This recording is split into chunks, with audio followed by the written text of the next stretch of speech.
Imagine being trapped, not in a physical cage, but in a life that feels preordained, suffocating. This is Balram Halwai's reality in Aravind Adiga's powerful novel, The White Tiger.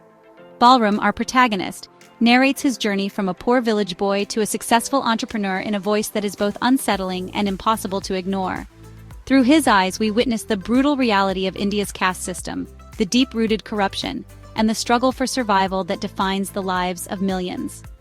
Balram's story is not a fairy tale. It's a raw, unflinching look at a society where opportunity seems reserved for the privileged few.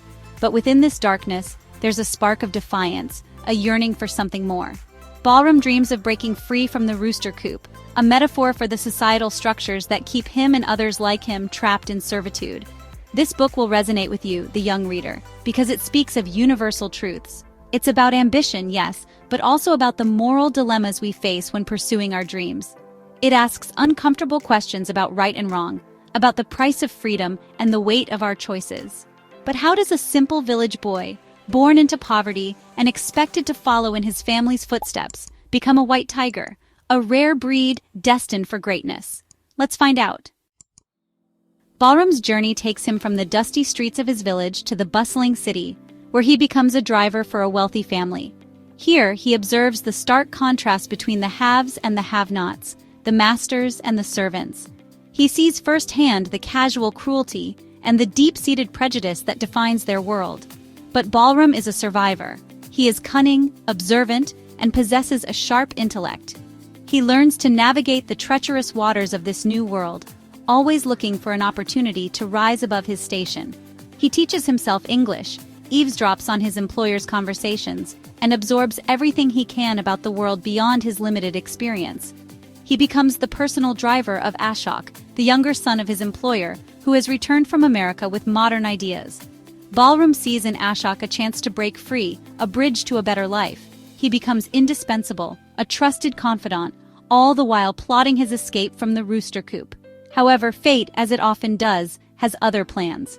A tragic accident throws Balram's carefully constructed world into chaos, forcing him to make a choice that will forever alter the course of his life and reveal the true cost of ambition. The accident, a hit and run, becomes a turning point in Balram's narrative. It exposes the dark underbelly of the society he seeks to join, the casual disregard for human life, and the lengths to which the powerful will go to protect their own. Balram, now entangled in a web of deceit and crime, realizes the fragility of his position. He is still a pawn in their game, easily discarded, his life deemed insignificant. This realization fuels his anger, his resentment, and ultimately his rebellion. He understands that the Rooster coop is not just a physical place, but a mindset, an acceptance of one's predetermined fate. He sees how religion, tradition, and societal structures are all designed to keep the poor and the underprivileged in their place. But Balram refuses to be caged. He starts to question everything he has ever known. He challenges the traditional power dynamics, the master-servant relationship, and the very notion of destiny. He realizes that the only way to break free is to rewrite the rules of the game. Before we continue, if you're enjoying the content, hit like and subscribe for more insightful summaries. Balram's transformation from a submissive servant to a cunning master is not without its consequences. He commits an act of shocking violence, a betrayal that marks his complete break from the old world and his entry into the new. This act, while morally reprehensible, is presented as a desperate act of survival, a necessary evil in Balram's mind. It highlights the brutal reality that sometimes, in order to escape the darkness, one must embrace it. He uses the stolen wealth to reinvent himself, shedding his old identity and embracing a new one. He becomes an entrepreneur, a success story in the booming Indian economy.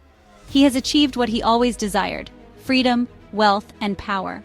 But his victory is bittersweet. The guilt of his actions, the blood on his hands, serves as a constant reminder of the price he has paid for his freedom. He is haunted by the ghosts of his past, a constant shadow lurking beneath the surface of his newfound success. Balram's story is not just about escaping poverty, it's about the human cost of ambition. It forces us to confront uncomfortable truths about ourselves, about the choices we make when our backs are against the wall. Is Balram a hero or a villain, a product of his circumstances or a master of his own fate? These are questions Adiga wants us to grapple with. There are no easy answers, no clear-cut judgments. The novel ends with Balram, now a successful entrepreneur, reflecting on his journey. He knows he has crossed lines, committed unforgivable acts. But he also knows that he is a survivor, a testament to the indomitable human spirit that refuses to be broken. He looks at the young boys in his employ, boys who remind him of his younger self, and he sees both hope and despair. He sees the potential for change, for a better future, but he also sees the deeply entrenched systems that continue to perpetuate inequality and injustice. This is not just a story about India, it's a story about the human condition, about the struggle for freedom and dignity that transcends borders and cultures. It's a story that will stay with you long after you finish the last page. It will make you question, challenge, and reevaluate your own beliefs about success, morality, and the pursuit of dreams. It will force you to confront the uncomfortable realities of the world we live in and the systems that often perpetuate inequality. But most importantly, it will leave you with a sense of hope, a belief that even in the darkest of circumstances, the human spirit can triumph. It reminds us that we all have the potential to be white tigers, to break free from the cages that society, tradition, or even our own fears may have built around us. So, as you turn the pages of this gripping tale, remember Balram's journey. Remember his struggles, his triumphs, and his sacrifices. And ask yourself, what will your story be? We reached the end, but before you leave, let us know in the comments if you are going to read the book. Also join our community of passionate readers by simply subscribing to our channel, where your love for knowledge and great stories truly matters.